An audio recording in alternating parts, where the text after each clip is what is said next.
Magandang araw! Sama-sama tayong matuto sa Teacher Sal Learning Resource Channel.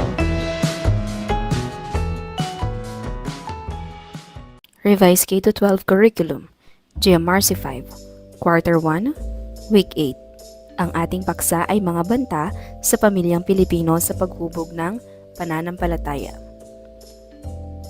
Piliin sa loob ng kahon ang banal na aklat na isinasalarawan sa bawat bilang. Isulat ang letra ng iyong kasagutan.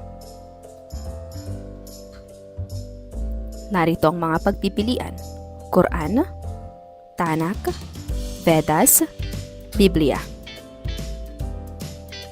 Ito ang pangunahing banal na aklat sa Theravada Buddhism.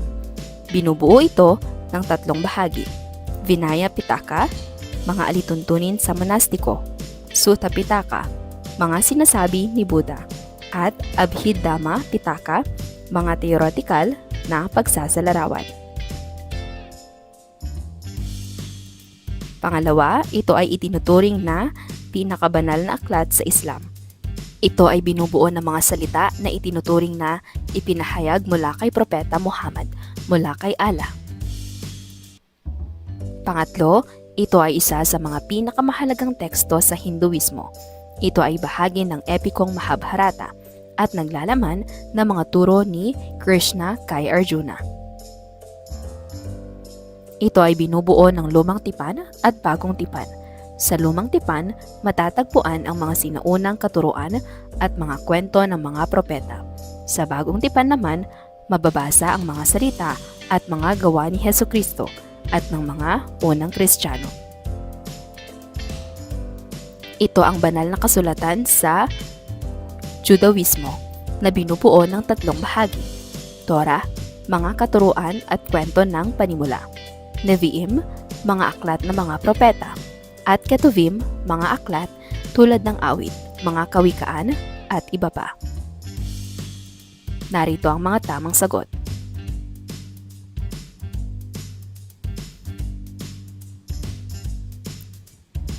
Kumuha ng isang short bond paper at itupi ito sa dalawang bahagi. Sa unang hati, iguhit ang isang simbolo na maiuugnay mo sa salitang pamilya.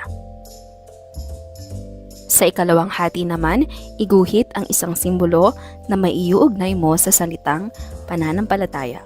Kulayan ang parehong simbolo. Humanda sa pagbabahagi sa klase kung bakit ito ang mga simbolong iyong iginuhit.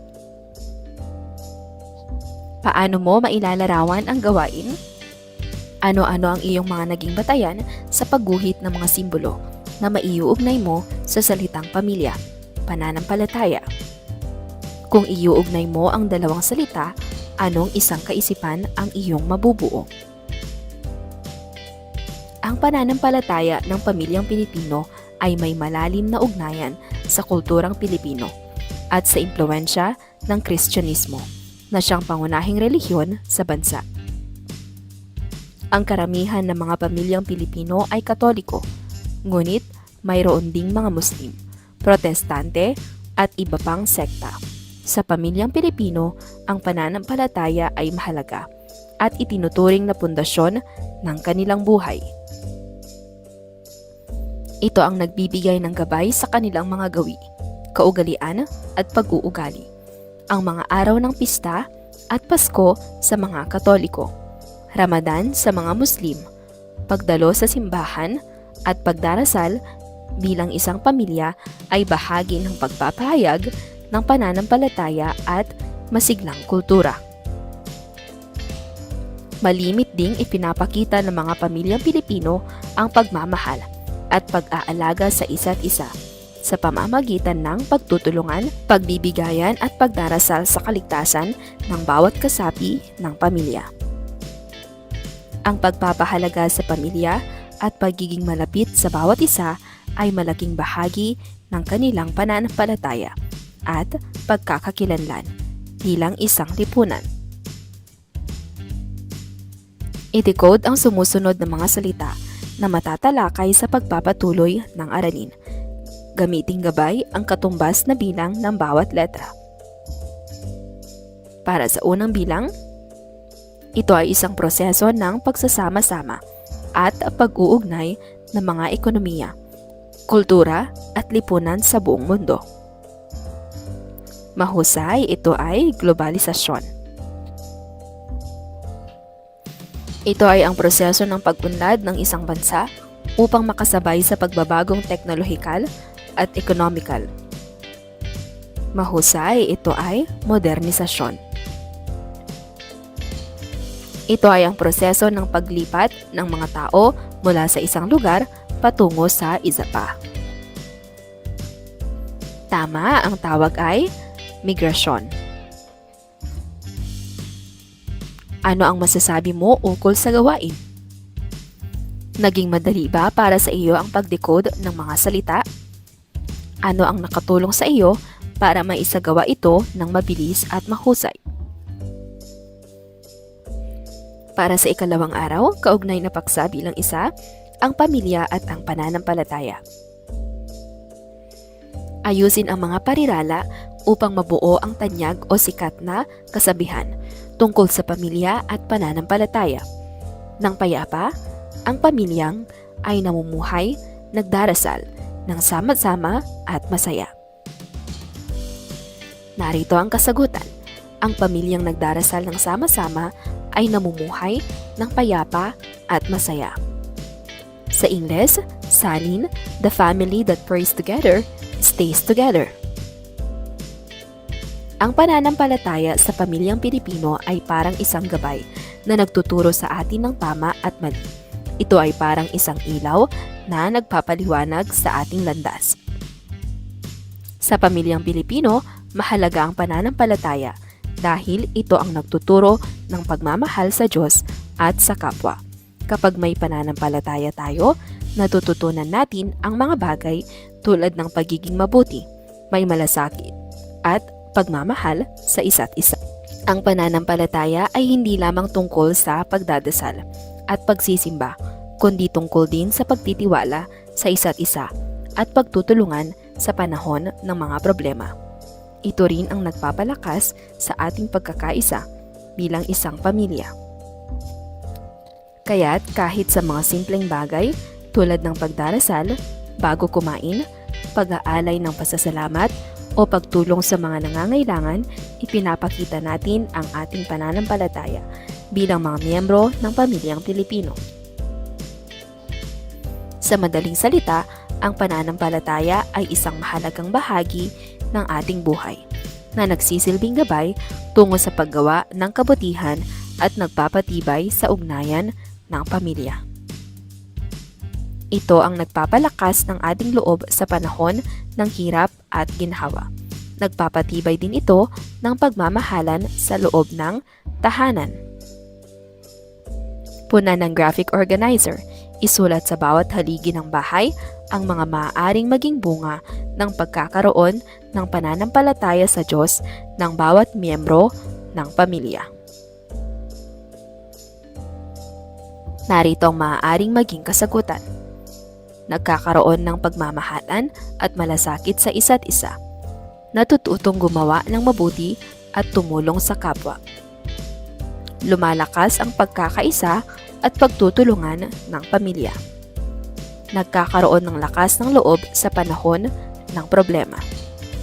Nagiging gabay sa paggawa ng tama at pag-iwas sa masama. Maghanap ng mga larawan ng inyong pamilya o mga larawan ng bawat miyembro ng pamilya. Idikit ito sa paraang collage kung saan mabubuo ang isang bagay na maaaring maging simbolo ng inyong pananampalataya. Sa ibaba ng nabuong simbolo ay ipaliwanag kung bakit ito ang nagbibigay pakahulugan sa inyong pananampalataya bilang isang pamilya. Gumamit ng 8 hanggang 10 pangungusap sa pagpapaliwanag. Maghanda sa pagbabahagi ng natapos na gawain sa klase. Kaugnay na paksa bilang 2, mga banta sa pamilyang Pilipino sa paghubog ng pananampalataya. Gamit ang diksyonaryo o mga iba pang pinagkukunan sa internet, hanapin ang kahulugan ng mga sumusunod na salita. Humanda sa pagbabahagi ng iyong sagot sa klase. Globalisasyon. pinagkunan. Modernisasyon. Pangatlong salita, urbanisasyon. Pang-apat, migrasyon. Ang mga banta sa pananampalataya ng pamilyang Pilipino ay maaaring magmula sa mga panlabas na puwersa o sa loob mismo ng pamilya. Narito ang ilan sa mga pangunahing banta sa pamilyang Pilipino. Globalisasyon at modernisasyon. Ang pagdating ng mga modernong ideya at paniniwala mula sa iba't ibang kultura, kasama na ang impluwensya ng teknolohiya at mass media, ay maaaring magdulot ng pagbabago o paghihina ng tradisyonal na pananampalataya ng pamilyang Pilipino. Urbanisasyon at migrasyon. Ang migrasyon ng mga pamilya mula sa probinsya tungo sa mga urbanong lugar o pag-alis ng ilang miyembro ng pamilya patungo sa ibang bansa para sa trabaho ay maaaring magdulot ng pagkalimot o paglayo sa mga tradisyonal na kaugalian at pananampalataya ng pamilya. Pag-usbong ng iba't ibang sekta o organisasyong panrelihiyon. Ang Pilipinas ay isang bansa na may iba't ibang relihiyon at paniniwala. Ang pagkakaroon ng mga kaibahan sa pananampalataya sa loob mismo ng pamilya, tulad ng pagiging Katoliko, Protestante, Muslim o iba pa, ay maaaring magdulot ng tensyon o hidwaan sa loob ng tahanan. Pag-aasawa sa labas ng pananampalataya. Ang pag-aasawa ng isang miyembro ng pamilya sa labas ng kanilang relihiyon o pananampalataya ay maaaring magdulot ng alinlangan o hindi pagkakaintindihan sa loob ng pamilya, lalo na kung hindi tinatanggap ng lahat ang pagbabago na ito. Sa kabila ng mga banta na ito, mahalaga pa rin ang pagmamahalan, respeto at pag-unawa sa loob ng pamilya upang mapanatili ang kalakasan ng kanilang pananampalataya at ugnayan. Ang pagiging bukas at pagtanggap sa mga kaibahan ay mahalaga upang malabanan ang mga hamon sa paghubog ng pananampalataya sa loob ng pamilya. Basahin at unawain ang maikling kwento. Sagutin ang mga tanong pagkatapos. Ang kwento ay pinamagatang si Hana at si Lola Helena ni Marie Shane L. Cunanan. Si Hana ay isang mag-aaral sa ika-5 baitang na nag-aaral sa Maynila. Siya ay nagmula sa probinsya ng Iloilo kasama ang kanyang lola Helena. Ngunit siya ay lumuwas ng Maynila para makasama ang kanyang mga magulang at nakababatang kapatid na si Carlo. Nakaugalian na ni Hana na mag-chat sa kanyang lola para ikwento dito ang mga pangyayari sa kanya. Kumusta na po kayo? Nasa ikatlong linggo na namin dito sa aming bagong tahanan. Napansin ko po na si Carlo ay mahilig gumamit ng gadget at manood ng mga palabas, kaya tila nalilimutan na niya magdasal bago kumain, matulog at sa aming paggising. Ngunit simula nang ako'y makita niya na ginagawa ang pagdarasal, nagtanong po siya tungkol dito at tinuruan ko siya at sabay na namin itong ginagawa. Natuwa po si nanay at tatay nang mapansin ito. Mag-iingat ka po palagi, Lola. Naalala kita kanina, Lola, dahil nakakita ako ng iyong paboritong suman na binibili natin sa tapat ng simbahan tuwing araw ng linggo. Namimiss na po kita, Lola. Si nanay at tatay ay maraming ginagawa sa kanilang trabaho. Kaya po, hindi na kami nakakapagsimba palagi. Ngunit, ngayong araw ay masaya ako dahil nakapagsimba kami. Si Carlo nga po, Lola, ay hindi pa sanay sa mga dapat gawin tuwing nasa simbahan. Kaya po, itinuturo ko ito sa kanya. Kaya binilan po siya ni nanay at tatay ng lobo pagkatapos ng misa. Tuwang-tuwa si Lola Helena nang mabasa niya ang mga pinadalang mensahe ni Hana. Sa isip niya ay talagang may mga pagbabago sa buhay ni Hana sa Maynila, lalo na at mayroong maliit na pagkakaiba ang pamumuhay doon kaysa sa pamumuhay nila sa probinsya. Siya ay masayang sumagot sa mga mensahe ng kanyang apo na si Hannah. Namimiss din kita. Masaya ako at tinuturuan mo si Carlo sa pagdarasal at sa mga dapat gawin sa loob ng simbahan. At kayo ay nakapagsisimba pa rin tuwing linggo. Iyan ay mahalaga upang mas maging matibay ang samahan ng inyong pamilya at ng inyong pananampalataya sa ating Panginoon. Mag-iingat kayo dyan palagi. Iintayin kita na pumunta rito sa bakasyon. Sino-sino ang tauhan sa kwento? Saan pumunta si Hannah? Bakit kaya nalilimutan na ni Carlo ang pagdarasal? Bakit minsan na lang nakapagsisimba tuwing araw ng linggo si Hannah?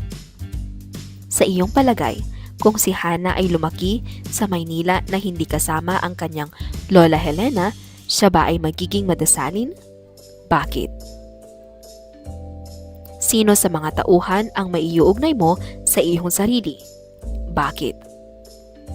Bakit mahalagang maipakita ng pamilya ang pagkakaroon ng pananampalataya sa kabila ng mga pagsubok o pagbabago na kanilang kinakaharap?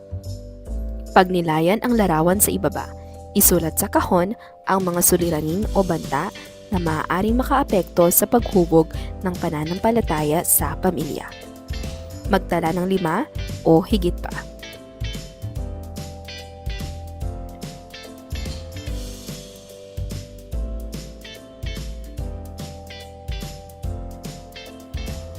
Para sa ikatlong araw, kaugnay na paksa, bilang 3, mga gawaing nagpapatatag ng pananampalataya sa loob ng isang pamilya.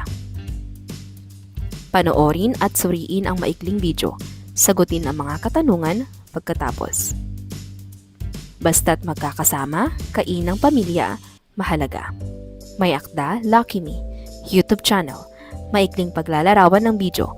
Kahit saan, kahit anong oras, kahit anong handa, ang mahalaga, magkasama-sama ang pamilya. Ang video ay nagpapakita ng sama-samang pagkain ng bawat pamilyang Pilipino.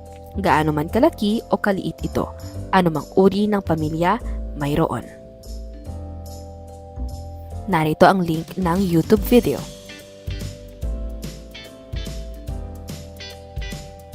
Tungkol saan ang videong ating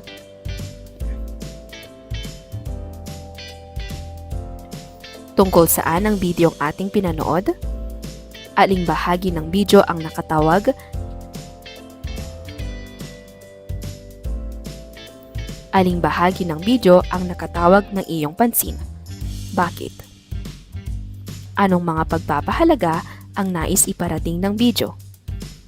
Bakit mahalagang sama-sama at nagtutulungan ang pamilya sa kabila ng mga pagsubok at pagbabagong kanilang kinakaharap? Ang pagpapalakas ng pananampalataya sa loob ng isang pamilya ay isang mahalagang bahagi ng pagpapatatag ng samahan at pag-unlad ng bawat isa. Narito ang ilang mga gawaing maaaring makatulong sa pagpapalakas ng pananampalataya sa loob ng pamilya. Pagdarasal, isa itong paraan ng pagkikipag-usap sa Diyos. Kapag nagdarasal tayo bilang pamilya, pinapakita natin ang pagmamahal at respeto sa Panginoon. Pagsisimba o pagsamba ng sama-sama. Mahalaga ring magsimba kasama ng pamilya.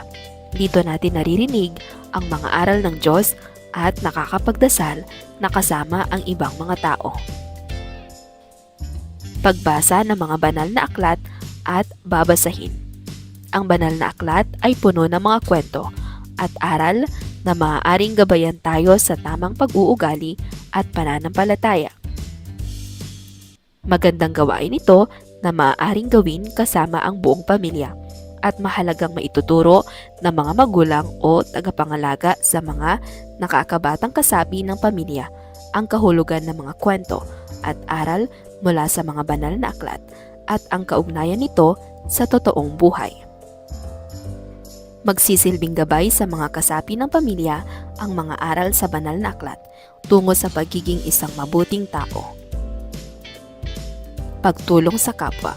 Kapag tumutulong tayo sa mga taong nangangailangan, ipinapakita natin ang pagmamahal at kagandahang loob ng Diyos sa atin.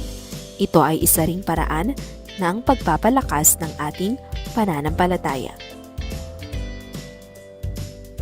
Pagtanggap sa mga pagsubok. Hindi may iwasan ang mga pagsubok sa buhay, pero sa tulong ng Diyos at ng pamilya, kayang-kaya nating lagpasan ang mga ito at maging mas matatag sa ating pananampalataya. Sa pamamagitan ng mga simpleng gawain na ito, maaaring maging mas matibay ang pananampalataya ng isang pamilya at magkaroon ng mas malalim na ugnayan sa Diyos at sa isa't isa. Puna ng graphic organizer sa ibaba upang mabuo ang kaisipan tungkol sa mga gawaing isinasagawa ng pamilya upang mapatatag ang pananampalataya. Likas sa mga Pilipino ang pagiging relihiyoso. Kaugnay ng kultura ang pananampalatayang kinabibilangan ng bawat Pilipino at karamihan sa mga pagpapahalagang Pilipino na hindi sa pamilya natutuhan ay itinuturo sa relihiyong kinabibilangan. Punan ang talahanayan sa ibaba upang higit mong matuklasan ang iyong mga pagpapahalaga. Gumawa ng maikling paghahambing sa mga pagpapahalagang natutunan sa pamilya at sa relihiyong kinabibilangan. Narito ang chart na pupunan. Paghahambing ng mga pagpapahalaga. Para sa ika-4 na araw. Sa pagpapalakas ng pananampalataya sa pamilyang Pilipino, hindi maiiwasan na kaharapin ang mga hamon tulad ng modernisasyon, pagkakalayo ng mga miyembro, at mga pagbabago sa lipunan. Upang malampasan ito, mahalaga ang palagiang pagdarasal bilang isang pamilya, pagdalo sa mga gawaing panrelihiyon, pag-aaral ng banal na kasulatan, pagtuturo sa mga anak ng mga aral ng pananampalataya, at pagtulong sa iba. Sa pamamagitan ng mga gawaing ito, ang pamilya ay maaaring patatagin ang kanilang pananampalataya at magkaroon ng mas malalim na ugnayan sa Diyos at sa isa't isa. Gumawa ng isang poster na magpapakita ng tema.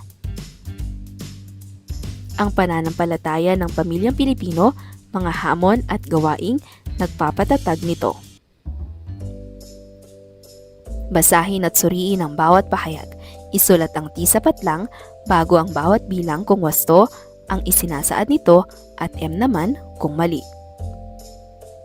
Ang pagtuturo sa mga anak na mga aral ng pananampalataya ay hindi mahalaga sa pagpapalakas ng kanilang pananampalataya. Ang modernisasyon at teknolohiya ay maaaring magkaroon ng epekto sa tradisyonal na mga gawain ng pananampalataya tulad ng pagdarasal at pagsisimba. Ang pagkakalayo ng mga miyembro ng pamilya ay maaaring magdulot ng pagkakawatak-watak ng kanilang pananampalataya. Ang globalisasyon ay hindi nakakaimpluwensya sa pananampalataya ng pamilyang Pilipino. Ang isang pamilya ay maaaring maging payapa at nagmamahalan kahit magkakaiba ang pananampalatayang kinabibilangan. Ang pag-aaral ng banal na kasulatan ay nakakasira sa ugnayan ng bawat kasapi ng pamilya. Ang pagtulong sa iba, lalo na sa mga nangangailangan, ay maaaring magpapalakas ng pananampalataya sa pamamagitan ng pagpapakita ng pagmamahal at pagkalinga. Ang pagtanggap at pagsulong sa mga hamon ng buhay bilang isang pamilya ay maaaring magpapalakas ng kanilang pananampalataya. Ang pagsamba o pagsisimba ay isang gawaing nagpapatatag sa paghubog ng pananampalataya sa loob ng pamilya.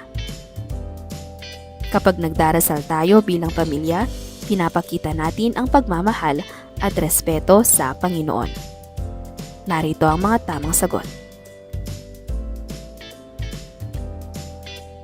para sa inyong takdang aralin matapos matalakay at matutunan ang mga hamon na kinakaharap ng pamilyang Pilipino sa paghubog ng pananampalataya.